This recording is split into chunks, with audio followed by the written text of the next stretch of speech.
Salut tout le monde! Donc, aujourd'hui, on va poursuivre avec le cours numéro 8, partie 3.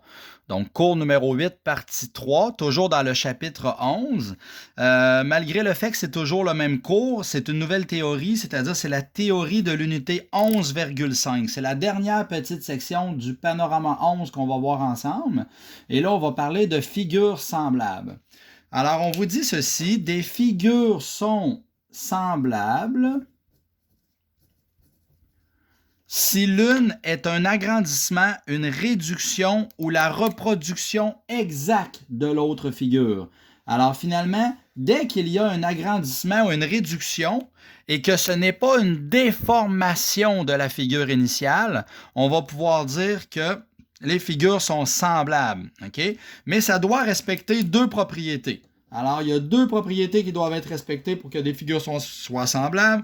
Premièrement, on va regarder les angles. Alors, les angles homologues sont isométriques, sont congrus, identiques. C'est tous des synonymes. Alors, la première vérification qu'on va devoir faire, c'est est-ce que les angles intérieurs pris 2 par 2 sont isométriques.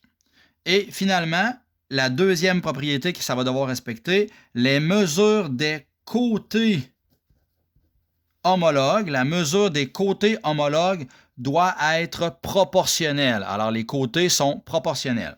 Alors, regardons l'exemple qu'il y a là. Tout d'abord, la propriété numéro 1 complète la démonstration en montrant que ces deux triangles sont semblables. Mais la première propriété qui est les angles. Êtes-vous d'accord que puisque c'est un rectangle, l'angle A qu'il y a là va être isométrique à l'angle A', parce que c'est un rectangle, alors ça va être 90 degrés dans les deux cas.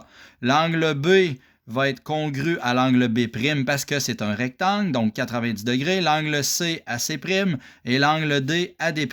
Alors, la première propriété, on vient de la valider, tous les angles homologues, c'est-à-dire A avec A', B avec A', et etc., sont isométriques. Alors, les angles homologues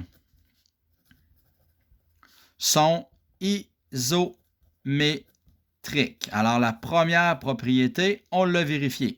Le mot homologue là, veut juste dire l'angle A, son homologue, ça veut dire le même angle mais qui appartient à la petite figure, c'est A'. L'angle B, son homologue, c'est l'angle B' qui appartient à la petite figure. Alors c'est ça que ça veut dire le mot homologue, ça veut dire le même angle mais qui appartient à l'autre figure. Les côtés maintenant, bien là, pour vérifier les côtés, on va y procéder comme suit. Moi, je vous suggère toujours de procéder avec des crayons de couleur pour que ça soit plus visuel. Supposons que je mets ce côté-là en fluorescent, c'est-à-dire le segment AD. Eh bien, son homologue, c'est le même côté, mais qui appartient à la petite figure. Alors, son homologue serait A', D'. Après ça, si je regarde le côté AB, le côté AB, son homologue qui appartient à la petite figure, eh bien, c'est A', B'. Et là, qu'est-ce que je dois faire? Étant donné qu'on vient de voir que les homothéties, c'était toujours la figure image divisée par la figure initiale, alors moi, je vais comparer, est-ce que le segment A', B', sur son côté homologue, c'est-à-dire le côté AB, est dans le même rapport que le côté A', D', c'est-à-dire le côté orange, sur son homologue, c'est-à-dire AD, ici, qui est orange également. Autrement dit, là, est-ce que quand je fais le rapport des côtés jaunes et le rapport des côtés orange, est-ce que ça va donner le même rapport? Mais commençons, le segment A', il mesure 5 cm. Ensuite, le segment AB, il mesure 15 cm. Alors, on peut dire que A', B' avec AB sont dans un rapport de 1 tiers parce que je peux le réduire. Hein, je peux le réduire, ça va donner 1 tiers. Maintenant, si je regarde le côté A', D', il mesure 1 cm et son homologue AD, il mesure 3 cm. Eh bien, ici, je n'ai pas besoin de le réduire, il est déjà réduit au maximum, ça donne 1 tiers. Alors, est-ce que 1 tiers est égal à 1 tiers? Oui. Ça veut dire que les deux côtés en jaune versus les deux côtés en orange sont dans la même proportion, c'est-à-dire que les côtés sont proportionnels entre eux. Alors, je conclus, étant donné que ça donne 1 tiers, les côtés, je répète la phrase, les côtés homologues, ça veut dire les deux côtés orange et les deux côtés jaunes, sont proportionnels.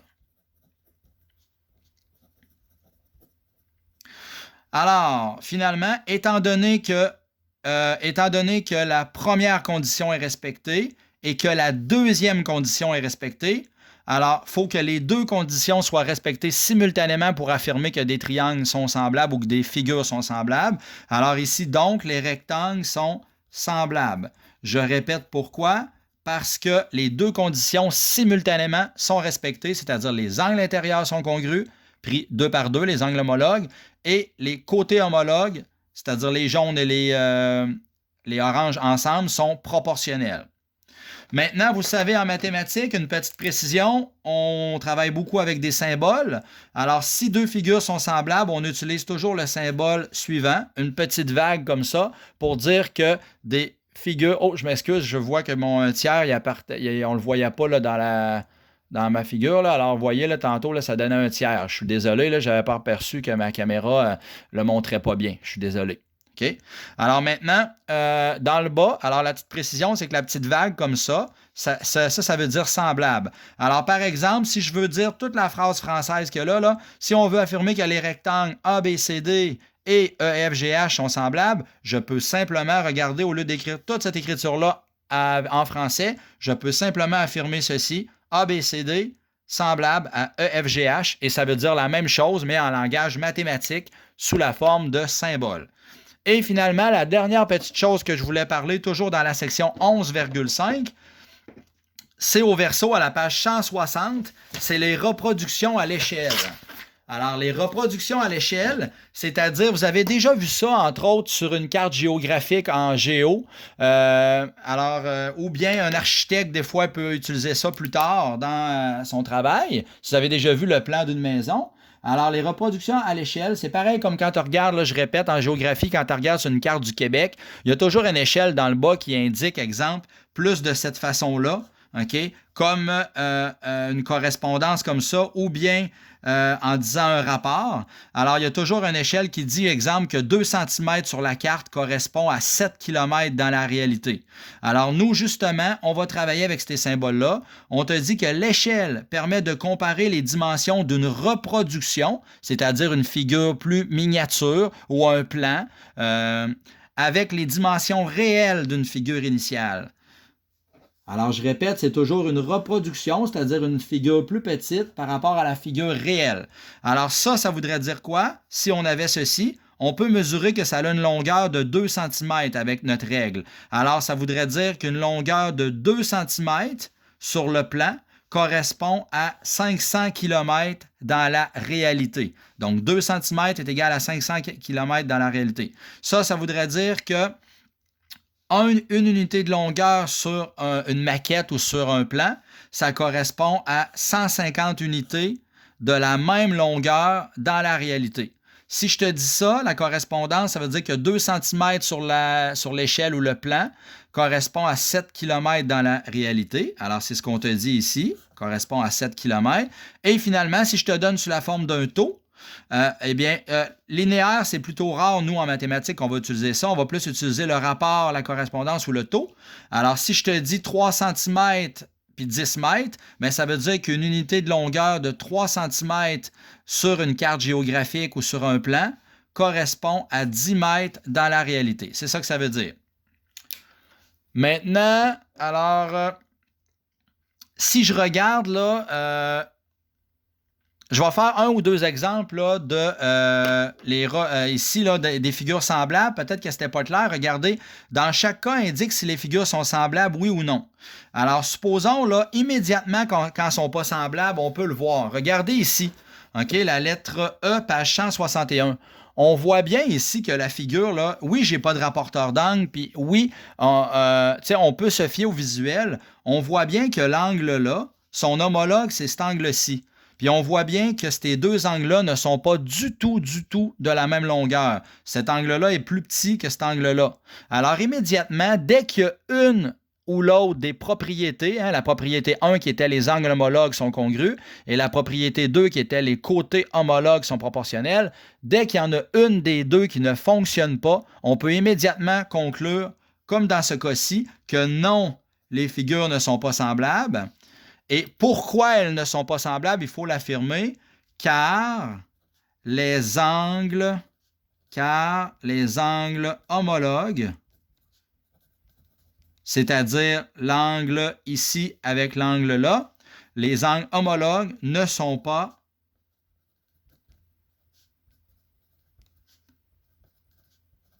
congrus. Alors, les angles homologues ne sont pas congrus. Automatiquement, quand on le voit, parce que la figure a été déformée, on peut conclure que ce ne sont pas des figures semblables. Regardez, c'est la même chose ici. On voit très bien que l'angle ici est supérieur et plus grand que l'angle là qui est son homologue. Alors, par la même raison, on pourrait conclure ici que non, les figures ne sont pas semblables car les angles homologues ne sont pas congrus. Tu répètes exactement la même chose. Or, quand nous avons une figure, je reviens sur la page 160, qui était d'indiquer sur les figures suivantes si sont semblables ou pas. Alors là, je devrais faire comme tout à l'heure. Alors, supposons que je prends ce triangle-là. On voit bien que la figure n'a pas été déformée. Ça a juste été une réduction. Cette figure-là est réduite par rapport à là. Alors, si j'avais écrit, là, ou si j'utilise mon rapporteur d'angle, je verrais que cet angle-là est égal à cet angle-là. Cet angle-là est égal à cet angle-là. Et cet angle-ci, on peut supposer que c'est 90 degrés, puis lui aussi. Alors, on voit que la première propriété, alors je pourrais marquer angle OK. C'est-à-dire, juste en me disant que les angles sont OK, ça veut dire que tu as vérifié que les angles homologues étaient congrus, isométriques. Et par la suite, il resterait juste à vérifier est-ce que les côtés homologues sont proportionnels. Alors, je répète, on met de la couleur. Ces deux côtés-là sont homologues. Et par la suite, je mettrai ces deux côtés-là de la même couleur parce que c'est des côtés homologues. Et là, regardez, là, ici, je n'ai pas de A', B', etc. Alors, je pourrais dire, mettons que je fais grande mesure sur petite mesure. Alors, si je fais grande mesure sur petite mesure, est-ce que la proportion a été conservée? Regardons les mesures en jaune. J'ai 1 cm sur 1,5 cm sur 1. Est-ce que c'est égal, oui ou non? C'est ce que je me demande, à 2,5 cm sur 2 cm.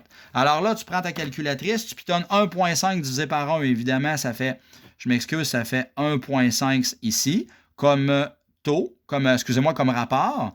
Et là, est-ce que c'est égal à ça? Tu pitonnes 2,5 divisé par 2, ce qui donne 1,25. Alors ici, on voit bien que 1,5 n'est pas égal à 1,25. Alors, on va conclure que non, malheureusement, les figures ne sont pas semblables et on doit dire la raison. On vient de faire la preuve ici. C'est la deuxième propriété qui n'est pas respectée. Alors, j'écrirais car les côtés ne sont pas proportionnels. Alors, tu écris non, car les côtés ne sont pas proportionnels. Et là, seulement ça justifie à dire, étant donné que j'ai fait ma démarche, que les figures ne sont pas semblables. Dès qu'il y a une ou l'autre des propriétés qui ne fonctionnent pas, on conclut qu'ils ne sont pas semblables. Et dès que les deux fonctionnent, je conclus que c'est semblable. Alors voilà, j'espère que c'est clair. Là, maintenant, je vais vous demander de faire les exercices associés au cours 8, c'est-à-dire la page 160 à 162. Merci.